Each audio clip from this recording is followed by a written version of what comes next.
نحمدہ و نصلی علی رسولہ الکریم اما بعد فاعوذ باللہ من الشیطان الرجیم بسم اللہ الرحمن الرحیم رب اشرح لی صدری ویسر لی امری واحلل عقدۃ من لسانی ویفقہوا قولی۔ سورۃ البلد، اس سورہ مبارکہ کا جو بنیادی مضمون ہے اس میں مکہ کے شہر کی قسم کھائی گئی ہے، اس کا حوالہ دیا گیا ہے اور نبی پاک صلی اللہ علیہ وسلم کو تسلی دی جا رہی ہے اس شہر کی مثال دیتے ہوئے کہ پہلے اس شہر کی کیا کیفیت تھی اور کیسے اللہ تعالیٰ نے اس میں ریسورسز پیدا کیے، کیسے انسان کی زندگی اس بنجر زمین پر ممکن ہوئی، اور اس کے بعد دو راستوں کا ذکر ہے، اور بے شک جو حق کا راستہ ہے، سچائی کا راستہ ہے، جو اللہ کی طرف انسان کو گامزن کرنے کا راستہ ہے، اس میں کوئی شک نہیں کہ وہ دشوار گزر ہے، اور اس سے ایک گھاٹی سے تشبیہ دی گئی ہے کہ اس گھاٹی کو اس راستے کو عبور کرنا بالکل اسی طرح ہے جیسے ایک مشکل پہاڑی یا مشکل گھاٹی کو سر کرنا۔ تو شروع کرتے ہیں پہلی آیت مبارکہ سے۔ فرمایا لا اقسم بہذا البلد، نہیں میں قسم کھاتا ہوں اس شہر کی، نہیں لا تقریری تردید کے لیے، یعنی اہل مکہ کے جو بھی نبی پاک صلی اللہ علیہ وسلم پر الزامات تھے اور جو آرگیومنٹس تھیں ان کی تردید کرتے ہوئے اس شہر کی قسم کھائی گئی ہے، دلائل کو مزید مضبوط کرتے ہوئے اور اپنے موقف میں مزید فرم ہوتے ہوئے فرمایا کہ میں قسم کھاتا ہوں اس شہر کی۔ اب بنیادی طور پہ شہر بلد سے مراد مکہ کا ٹکڑا، اور مکہ کے شہر کی عظمت کی قسم کھائی گئی ہے، اور حل سے مراد گرا کھولنا، یعنی مکہ کی قسم کیوں کھائی گئی ہے، اس کی اہمیت کیا ہے، اسے بطور شہادت کے طور پر استعمال کیا گیا ہے، یعنی یہاں مقیم ہونا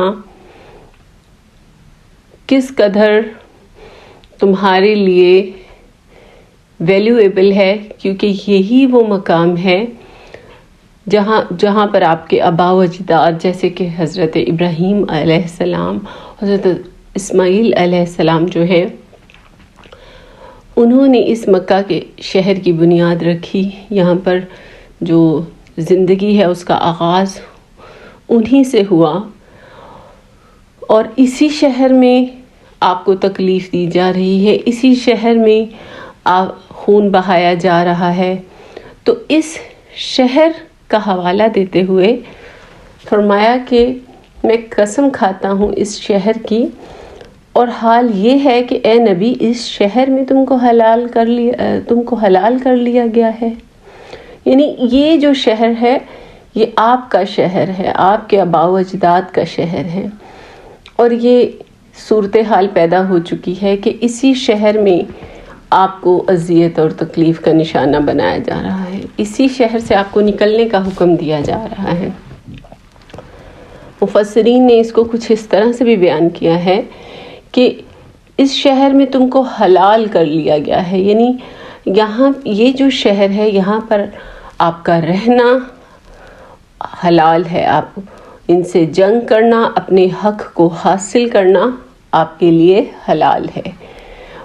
وَوَالِدًا وَمَا وَلَدَا، میں قسم کھاتا ہوں باپ کی اور اس اولاد کی جو اس سے پیدا ہوئی۔ یہاں پر باپ سے مراد آدم ہی ہو سکتے ہیں، ان سے پیدا ہونے والی اولاد سے مراد تمام انبیاء جیسے کہ حضرت ابراہیم علیہ السلام، حضرت اسماعیل، اور پھر فرمایا حضرت لَقَدْ خَلَقْنَا الْإِنسَانَ فِي كَبَدٍ، حضرت آدم علیہ السلام کی جو آگے جیسے کہ حضرت اسحاق علیہ السلام سے یہ یہودیوں کی جو نسل ہے یہ بڑی، اسی طرح حضرت اسماعیل سے اہل مکہ، اور پھر نبی پاک صلی اللہ علیہ وسلم مکہ میں پیدا ہوئے، اس تمام حوالوں کو ذہن میں رکھتے ہوئے اس کی طرف اشارہ کیا گیا ہے. پھر فرمایا در حقیقت ہم نے انسان کو مشقت میں پیدا کیا ہے. لقد خلقنا الانسان فی کبد. مشقت یعنی مشقت سے مراد یہاں کیا ہے کہ انسان جو ہے اس کی زندگی آسان نہیں ہے. پہلے پاسٹ کی طرف اشارہ کیا گیا، جیسے حضرت آدم علیہ السلام جب دنیا میں آئے تو انہیں کتنی مشکلات کا سامنا تھا. زندگی کا وجود، جنت کی آسائشوں سے دنیا میں آنا، اس میں اپنے سروائیول کے لیے کام کرنا اور زندگی کو ممکن کرنا، یہ سب جو ہے ایک مشکلوں سے بھرا ہوا وقت تھا. اسی طرح انبیاء کا حوالہ دیا گیا ہے کہ جیسے حضرت اسماعیل علیہ السلام جب بہت چھوٹے تھے اور وہ اپنی والدہ حضرت ہاجرہ علیہ السلام کے ساتھ حضرت ہاجرہ رضی اللہ تعالیٰ عنہ کے ساتھ جب اس علاقے میں تھے تو کس طرح ان کے لیے دشوار گزر تھا. یہاں پہ پانی نہیں تھا، اللہ تعالیٰ نے آب زمزم فراہم کیا اور ایک انتہائی مشکل اور مشکل سے مشکل در حالات سے گزر کر زندگی اس علاقے میں ممکن ہوئی. تو اسی طرح نبی پاک صلی اللہ علیہ وسلم کو بھی تسلی دی جا رہی ہے کہ یہ جو شہر ہے یہ گواہ ہے کہ انسان کو بے شمار صعوبتیں برداشت کرنا پڑی، انسان تکلیف اور مشقت میں رہا.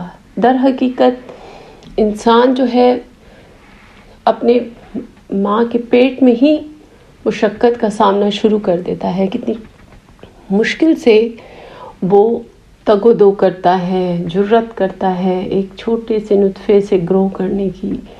یہ سارا جو عمل ہے یہ انتہائی تکلیف سے ہوتا ہے ماں کے لیے بھی، اور جیسے جیسے کس طرح وہ اس دنیا میں آتا ہے وہ اس سے بھی مشکل کام ہے کہ کوئی دنیا کی طاقت ایک بچے کو پیدا نہیں کر سکتی انٹل کہ اس کے ہارمونز، انٹل کہ وہ بچے کی اپنی ایکٹیویٹی وہ سب اوکے نہ ہوں. سائنس یا کوئی کچھ بھی نہیں کر سکتا، یہ سب میریکولس ہیں. حکم ربی سے اپنے وقت پر اپنی تمام جو ضروری فیکٹرز ہیں ایک بچے کی ڈیلیوری کے لیے جب وہ پورے ہوتے ہیں تو بچہ اس دنیا میں آتا ہے. تو انسان جو بھی ہے وہ بیسیکلی اس کا آغاز بھی مشقت ہے اور اس کا اختتام بھی مشقت پر ہے. یعنی اس دنیا کی صعوبتوں سے وہ اتنا بوڑھا، کمزور اور بالکل بے ساختہ ہو جاتا ہے جب وہ بڑھاپے میں چلا جاتا ہے. ہر چیز سے تھک جاتا ہے، زندگی کی مشقت سے گھبرا جاتا ہے. کیا اس نے یہ سمجھ رکھا ہے کہ اس پر کوئی قابو نہ پا سکے گا؟ یعنی اللہ تعالیٰ ان تمام چیزوں کی شہادت دے کر انسان کی حقیقت واضح کرتے ہیں، اس علاقوں کی، اس خطے کی تبدیلیوں کی. اور پھر یہ کہا ہے کہ پھر بھی یہ انسان سمجھ سکتا ہے کہ اس پہ کوئی قابو نہیں پا سکتا. یہ کیسے ممکن ہے؟ پھر فرمایا کہتا ہے کہ میں نے ڈھیروں مال اڑا دیا. یعنی انسان کی حماقت دیکھیں، اس کی کم عقلی دیکھیں کہ اسے فخر بس اور صرف اپنے مال پر ہے. اس کی آنکھیں دنیا کی باقی شواہد نہیں دیکھتی، باقی تغیر و تبدل نہیں دیکھتی. بڑھاپا آنا، تکلیفوں میں رہنا، ان تکلیفوں کا کہیں ازالہ نہ ملنا. مال پیسہ جو ہے وہ ہر چیز کا نعم البدل نہیں ہے، یہ انسان جانتا ہے. لیکن اس کے باوجود وہ اتنا احمق ہے کہ وہ اسی پیسے کو اپنا غرور بناتا ہے، اسی پیسے پر دنیا میں اپنی نمائش کرتا ہے اور اپنے آپ کو جتلاتا ہے. اسی کے بنائے ہوئے تخت پر خود کو بادشاہ، حاکم اور پوری سلطنت کا حکمران سمجھتا ہے. یعنی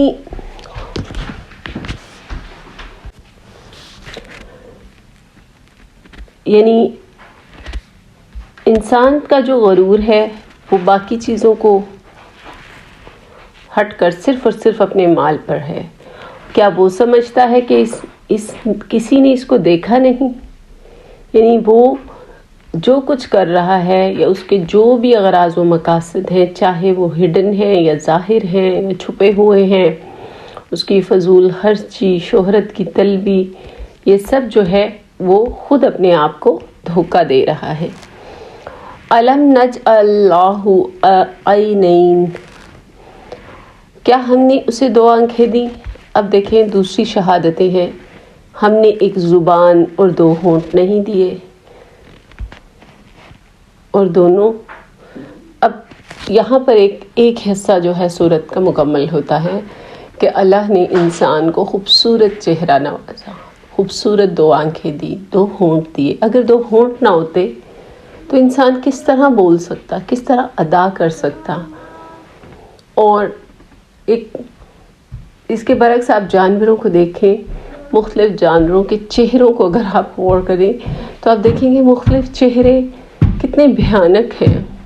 ان کے اندر کسی میں وحشت ہے، کسی میں کون سا پھر فرمایا وَهَدَيْنَاهُ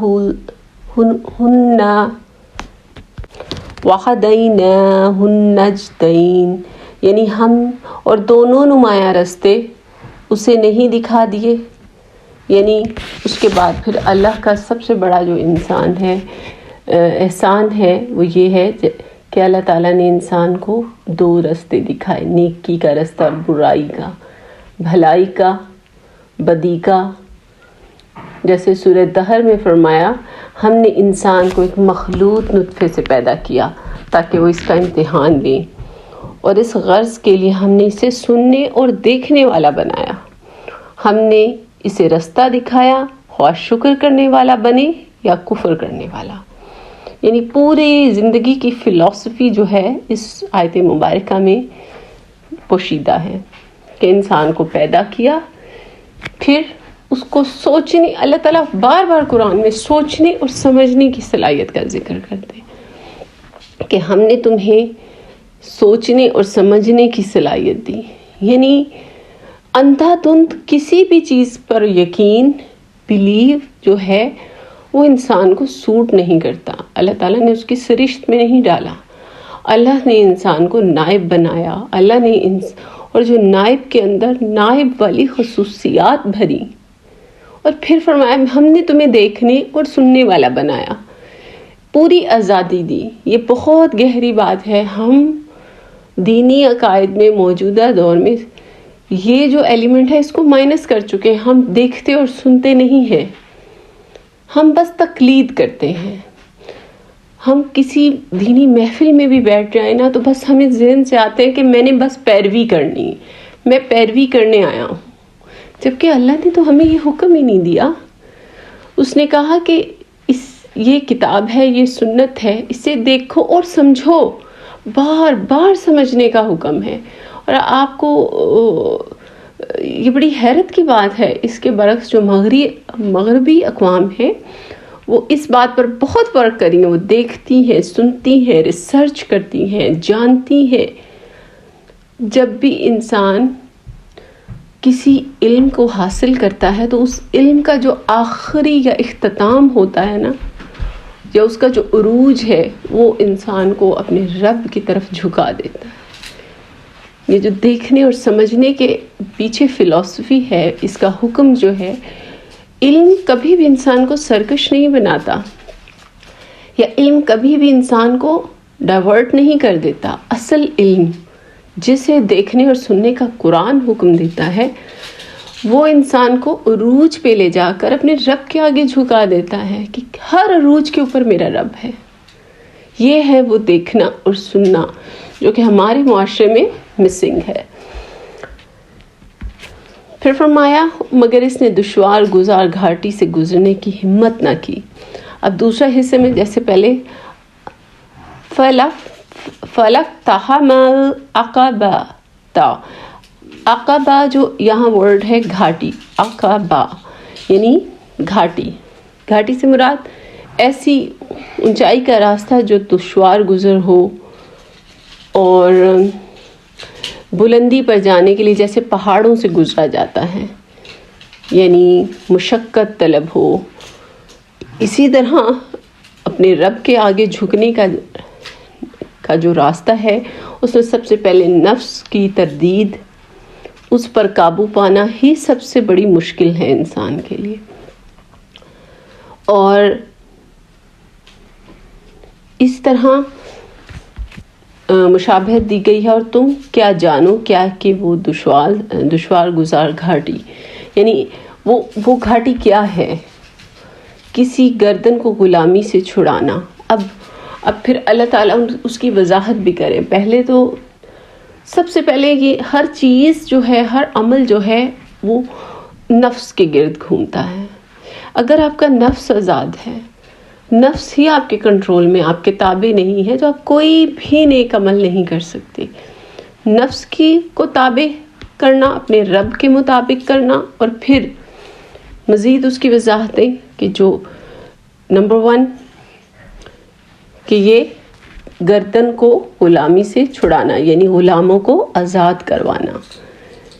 پھر فرمایا یا فاقے کے دن یا تکلیف کے دن کسی قریبی یتیم کو یا خاک نشین مسکین کو کھانا کھلانا، یعنی ایک مسکین کو کھانا کھلانے کی کتنی اہمیت ہے. اب تھوڑا سا ہم گھاٹی کو جو ہے اسے ایکسپلین کرتے ہیں کہ اس میں ایک نیکی کا راستہ ہے اور ایک بدی کا راستہ ہے. جو نیکی کا راستہ ہے وہ کھٹن ہے، دشوار ہے، اس میں صعوبت ہی صعوبت ہے. اور اس دور میں، چونکہ مکہ کے دور میں کسی غلام کو آزاد کروانا بھی ایک بہت بڑا مشکل کام تھا، اور اس لیے تشبیہ دی گئی کہ جیسے کسی مثال دے کے کہ کسی غلام کو آزاد کرنا، بھوکے کو کھانا کھلانا، اور مسکین جو ہے قرابت داروں کے لیے صلہ رحمی. اور پھر فرمایا جو ایمان لائے اور جنہوں نے صبر کی نصیحت کی اور ہمدردی کی نصیحت کی. یعنی یہ 5-6 پہلو ہیں جو کہ اس گھاٹی کو سر کرنے کے لیے آپ کے اندر ہونی چاہیے. اس کے پیچھے فلسفی یہ ہے کہ جب انسان کا دل تنگ ہوتا ہے تو وہ کسی چیز کو عبور نہیں کر سکتا، اور مسکینوں کے ساتھ بیٹھنے سے انسان کا جو دل ہے وہ نرم ہوتا ہے، اور اس کی دل جوئی کرنا تکبر کو توڑنے اور گھاٹی کو عبور کرنے میں مدد دیتا ہے. ایمان کی انتہا یہ ہے کہ انسان کا دل بسیج جائے، اس کا دل جو ہے مغلوب ہو جائے پوری طرح اپنے رب کے آگے. جیسے کہ حدیث مبارکہ کا مفہوم ہے کہ کسی مسلمان کے لیے جائز نہیں کہ دوسرے مسلمان بھائی سے 3 روز سے زیادہ ناراضگی اختیار کرے. حضور اکرم صلی اللہ علیہ وسلم نے فرمایا بیوہ اور مسکین کی مدد کے لیے دوڑ دھوپ کرنے والا ایسا ہی ہے جیسے جہاد فی سبیل اللہ میں دوڑ دھوپ کرنے والا. پھر فرمایا یہ لوگ ہیں دائیں بازو والے اور جنہوں نے ہماری آیتوں کو ماننے سے انکار کیا، اور اصحاب المشأمہ جنہوں نے بائیں ہاتھ والے، ان پر آگ چھائی ہوگی. یعنی راستے کے بعد اس کا تعین، اور تعین کرنے کے بعد اصحاب المیمنہ اصحاب المشأمہ جو ہے اس کا کانسیپٹ جو ہے وہ ہمیں یہاں پہ نظر آتا ہے. اسی کے ساتھ ہی سورہ مبارکہ کا اختتام ہوتا ہے. اللہ تعالیٰ ہمیں اس کلام کے سمجھنے اور اس پر عمل کرنے کی توفیق عطا فرمائے. آمین. سبحانک اللہم و بحمدک اشہد ان لا الہ الا انت استغفرک و اتوب الیک. صدق اللہ. السلام علیکم ورحمۃ اللہ وبرکاتہ.